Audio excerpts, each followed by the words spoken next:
চলতি মৌসুমে ম্যানচেস্টার ইউনাইটেডের সময়টা একেবারেই ভালো যাচ্ছে না। সবশেষ ৫ ম্যাচে জয় বঞ্চিত থাকা ম্যান ইউ ইউরোপা লিগের সেমিফাইনালে মাঠে নামে অ্যাথলেটিক বিলবাওয়ের বিপক্ষে।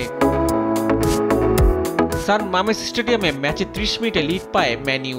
ম্যাগুইরের বাড়ানো ক্রস উগার্ড হেড দিয়ে গোলমুখে বাড়ান, সেই বল হেড দিয়ে জালে পাঠান ক্যাসামিরো।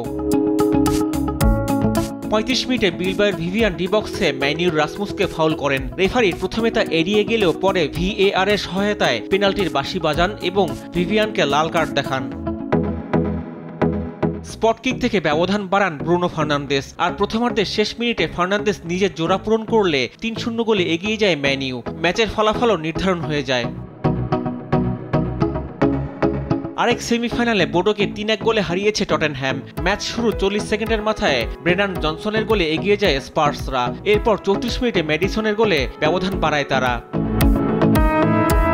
বিরতির পর ৬১ মিনিটে ডোমিনিক সোলাঙ্কে ব্যবধান ৩-০ করেন। ৮৩ মিনিটে বোডোর সার্ফনেস একটি গোল শোধ করলেও সেটা শুধু পরাজয়ের ব্যবধান কমিয়েছে। এদিকে কনফারেন্স লিগে সেমিফাইনালে জুট গার্ডেন্সকে ৪-১ গোলে হারিয়েছে চেলসি। ১২ মিনিটে সানচো ও ৪৩ মিনিটে মাদুয়েকের গোলে ২-০ এগিয়ে যায় অল ব্লুসরা। বিরতির পর ৫৯ ও ৬৫ মিনিটে নিকোলাস জ্যাকসনের জোড়া গোলে ব্যবধান দাঁড়ায় ৪-০। ৬৮ মিনিটে জুট গার্ডেন্স একটি গোল শোধ করলেও চেলসির জয় পেতে কোনো সমস্যা হয়নি। রিফাত আঞ্জুম, দেশ টিভি, স্পোর্টস ডেস্ক।